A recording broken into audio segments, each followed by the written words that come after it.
Well, I'm delighted to welcome back today one of our colleagues in this business of broadcasting, a conservative talk show host, Ben Barrack. He's with us. He's a writer, co-author, and he tracks a lot of these things that are going on around the world. And today we want to talk to him about the recent attacks on the U.S. embassies in the Middle East. And Ben, delighted to have you back. Good to see you, friend. Hey, you too, Perry. Thanks. Well, what's your take on what's happened in the last 48 hours? It seems pretty remarkable. It is remarkable. And you know what? It is not about the anti-Muslim film. We need to make sure that everyone in America understands that it has nothing to do with that. It's almost like community organizing Middle Eastern style.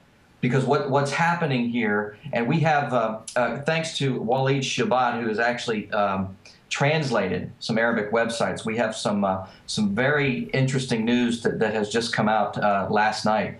But what we're seeing is that the film, the anti-Muhammad film that was cited as the reason for these riots, right, is absolutely not the case. The reason for these riots is to gin up political power, to gin up political will and intimidation to get the Western countries, non-Muslim countries, to make it a crime in their own countries for anyone to insult Islam or the Prophet Muhammad or the Quran or anything else. So this appears to be a crisis created in order to be exploited. Now we know that Barack Obama knows full well about that entire principle about never letting a crisis go to waste. And in some cases, what you can do is you can create a crisis and not let that go to waste. So that's what they're doing over there, and it's really interesting because if you look at Saul Alinsky, for example, the grandfather of community organizing, yeah. one of his rules, I found this incredibly interesting this morning in light of what we just discovered.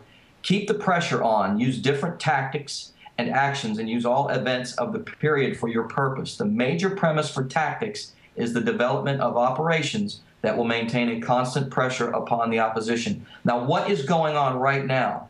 What's going on right now is that the Muslim world is putting pressure on Americans to squelch their own First Amendment rights in the form of freedom of speech. Yeah. This is the line of demarcation, Perry. This is Sharia law versus Constitution.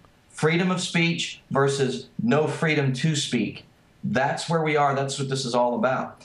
And two of the men that are behind this, and it looks like we can pretty much narrow this down. One guy is by the name of Wissam Abdul Waris and Nader Bakr. They are with the, at least Bakr is, he's with the Nour party. Now the Nour party is made up of Salafists. And then if you have Muslim Brotherhood, they're a much more stealthier bunch. That's where Mohamed Morsi, the president of Egypt, is. He's the he's with Muslim Brotherhood. Right. Much more stealthy. And the Salafists are the folks. If you've ever heard of the guy named Anjem Chowdhury, he's the most famous cleric in Great Britain. He's Salafist. They don't believe in mincing words. So the Nour party, which makes up more than 20% of Egyptian parliament, the Nour party is behind this. And in particular, the two men that I just mentioned, Nader Bakr is on his own personal website has cited the pleas of Wissam Abdul Waris, who is saying just what I expressed earlier, that this is about forcing laws internationally upon the world to prevent criticism of Islam from being protected speech. All right, Ben, there's a couple things that come out of this. If in fact these attacks now in Libya, Cairo, and just last night in Yemen are coordinated, then certainly there had to be some intelligence out there that would have let us know that these things were being looked at and being engaged. And that intelligence, you would assume and at least hope, made its way to the White House. Do we have a breach here? I mean, this president's out raising money. He's not responding to acts of war. It's not possible for me to believe, Perry. You and I knew back in the early days of the Arab Spring, we knew that this was coming. Right. It's inconceivable, utterly inconceivable, and I reject it fully that this administration did not know that. There's no way that you or I knew more than this administration. It's just not feasible. And when you take it to the next level, you know, the days up to these attacks, the Wall Street Journal reported yesterday that this 14-minute anti-Mohammed trailer was to be shown in the Florida pastor's church on September 11th, and that on September 6th, this pastor Terry Jones, the guy that's now infamous for the threat to burn the Quran, right, which he actually did in his church later, but on September 6th, he engaged a Coptic Christian in the United States, who then sent out this video to Egyptian journalists that included translations that they got on the 6th. And then through a Facebook social networking effort over there in Egypt, they started on September 9th pleading for people, encouraging people to turn out on September 11th. But it didn't specifically say that we make sure that it's on the 11th. That was the date that they gave. Well, Ben, why weren't we on high alert anyway? I mean, 9/11 is a holy day for them, and obviously what they did in the United States, and it's celebrated. Why weren't we on high alert for this? It really does make you wonder, doesn't it? Yeah. I mean, to what extent was our administration, was the United States administration complicit in this, if they were? I mean, like I said, it's got the earmarks of a community organizing effort. It's on many levels. And also just came out this morning, there is video in Arabic of from Benghazi of gunmen in two separate firefights. One of them shouting, "Don't shoot us. We were sent by Morsi, the president of Egypt." That would necessarily, and I mean, the video is available. You can look at it. These gunmen are saying, while in Benghazi, these are the guys that killed our ambassador, are saying that don't shoot. Morsi sent us. This would indicate that not only is this a coordinated effort in Egypt, which we can confirm unequivocally, but that the attacks in Libya at the embassy was the result of Mohamed Morsi, the president of Egypt. That would make him complicit in an act of war against the United States. All right, now, so there's what you're also suggesting here is that the Islamic radicals that attacked the embassy has some kind of collaboration with the Muslims who were there to protect the embassy. That's what it would indicate. And this video, and we're still looking for more evidence of this, but this video implicates two sets of gunmen. I mean, you have one gaggle of gunmen who's engaged in a firefight, and another gaggle of gunmen who are coming towards them, saying, "Don't shoot, don't shoot. We were sent by Morsi." So that's two separate batches of gunmen that are sympathetic to Morsi. I mean, it's pretty clear based on that video that there are sympathetic forces. We have 3 embassies under attack in 4 days and no response. I mean, how dumb are we? Yeah, Perry, this is an act of war. This is an act of war that cannot be overstated or underscored enough. And it really should have Americans outraged. And we're still for some reason, I don't understand it. For some reason, so many Americans are still not seeing the gravity of what's going on, and it is frustrating on many levels. But this would be akin to, say, after 9/11. We were attacked on 9/11, 2012. You know, that's what this amounts to. But this would be akin to after the attacks on 9/11, 2001.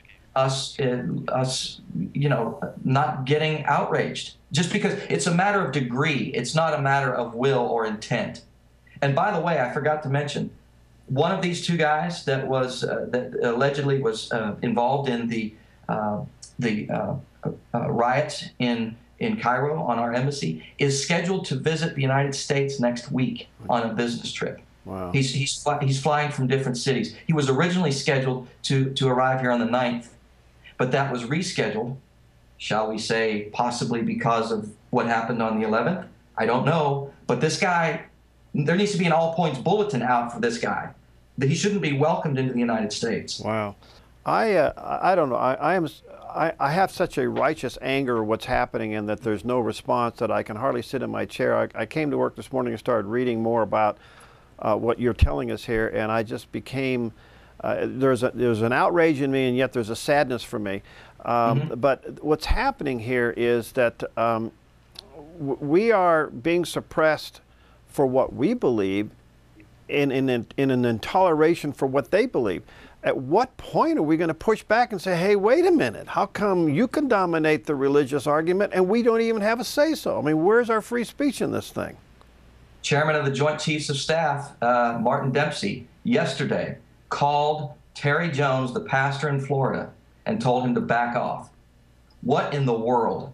Not only is that not his job, but that's completely misguided. Completely misguided. Now you have to extend him a little bit of grace here because his boss is Barack Obama. But again, we're getting back to an indictment of the president more so than the chairman of the Joint Chiefs of Staff. Oh, tell us about the book. Oh, I'm sorry. Yes. Unsung David's like you, Perry. I mean, you get to interview, when you're in this business, you get to interview a lot of interesting people. And there became, after a period of time, I recognized that there were several people that kind of shared something in common. And their stories involved fighting much larger and ominous opponents that most people would choose not to fight at all. And there was a common thread between all of them as far as the traits they had and the traits that their opponents had. So I said, well, why don't we see if we can pare these down to the 10 people that really aren't recognized but fought the good fight anyway, and how they did, and what was the outcome of their fights. Wow. And I realized that, you know, David got recognition. And rightfully so. I mean, it was ordained. He was the least likely. He was the underdog. He was the guy that you know, that Goliath laughed at before he fell. Yeah. And he got glory. He got to be king, and you know, through God's grace and glory, he was able to carry on that fight with recognition.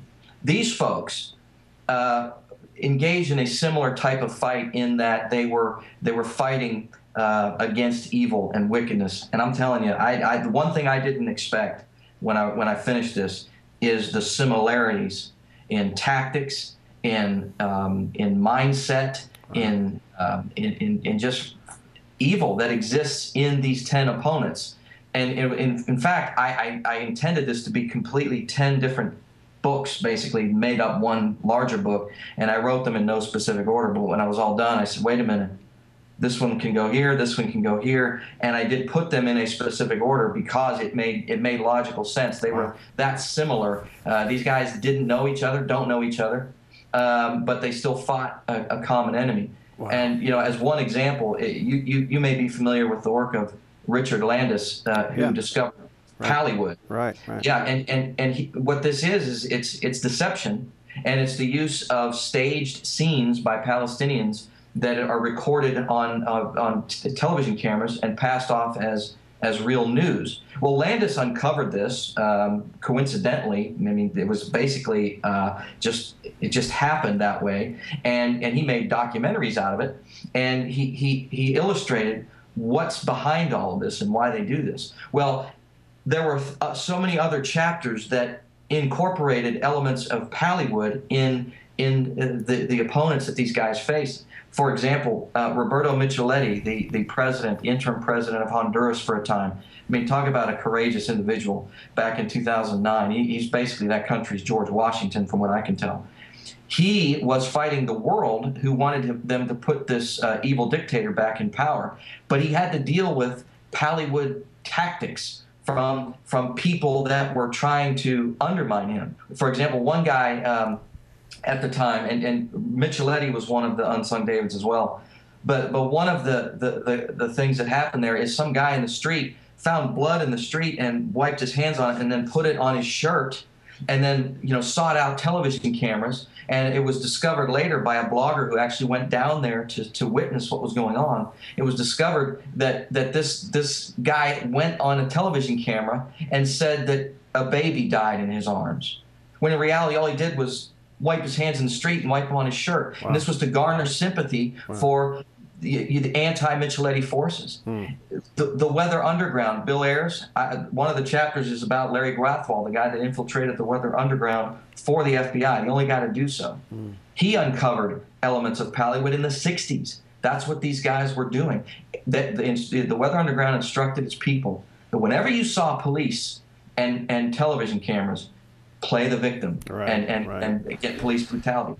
David Kahn and Jim Jones. Jim Jones's people in the 70s, they incorporated elements of Pallywood all the time. So this is the kind of thing that I didn't expect but found.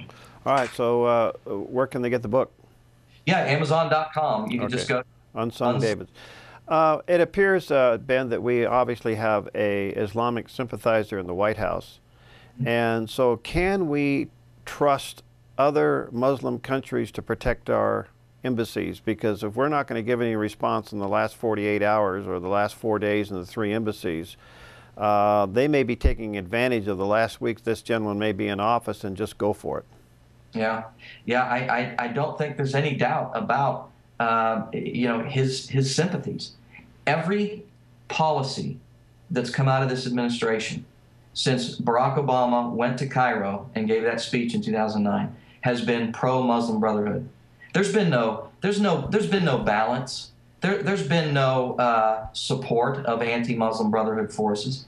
Whether you look at Egypt, whether you look at Tunisia, whether you look at Yemen, whether you look at Syria, Libya. Now we got Morocco and Northern Africa, the Sudan.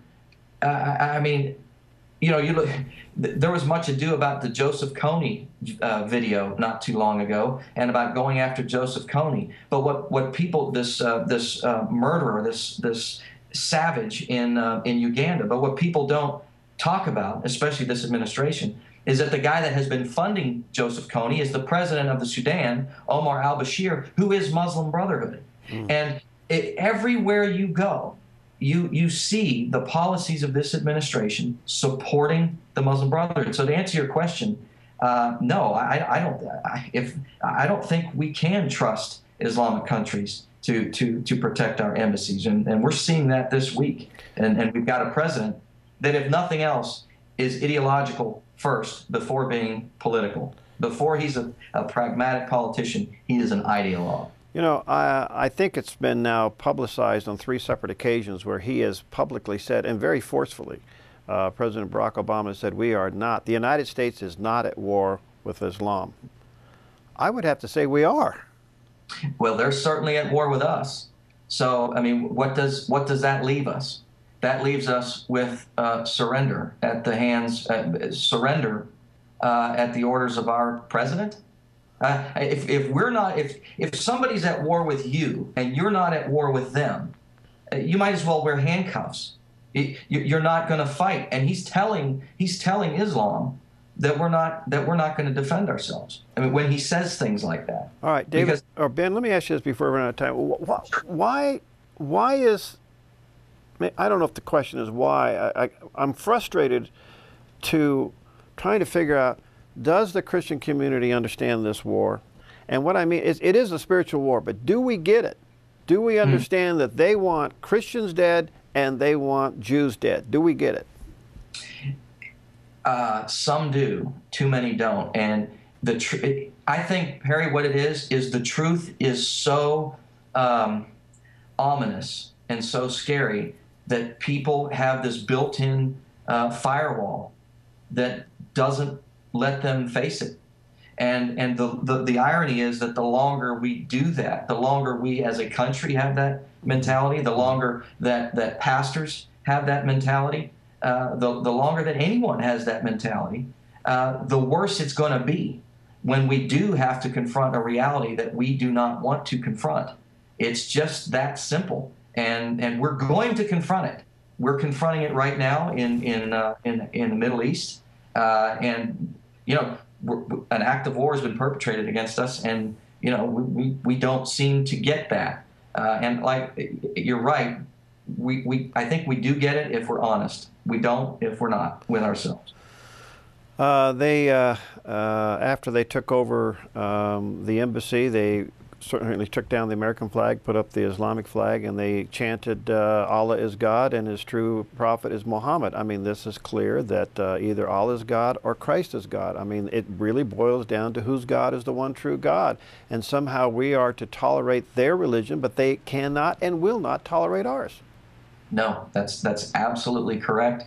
You know, you talk about Allah. I mean, what was, you're right, their argument is constantly, we worship the same God.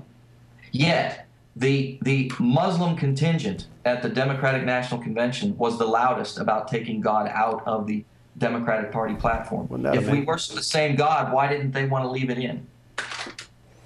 Well, great point. I sat there and was angry and cried at the same time. The first time I think we've ever seen on national, if not world television, America shouting no to God. 3 times. 3 times. But, yeah, but, you know, this is also an indictment of our lack of patriotism. Can you imagine in, say, I mean, anytime, even the 80s, as late as the 80s, we kind of lost patriotism. We started to lose patriotism when the Soviet Union fell, because we didn't really have, you know, we really didn't have anything, a tangible enemy that we believed that we needed to defend against. I believe, that's my opinion. But can you imagine something like this happening in under Reagan or in the 80s, wow, where our embassy is attacked and our flag is taken down on one of the most solemn days in American history and replaced by the flag that represents the enemy that hit us on that most solemn day? We should be ashamed as Americans for not having more patriotism. Wow. Ben, thank you. God bless you, pal. Keep up the good work, and look forward to having you back quite often. Blessings to you, and look forward to seeing and reading your book and then having you back. Back at you, Perry. Thank you. All right. God bless. God bless. We'll see you next time on Focus Today.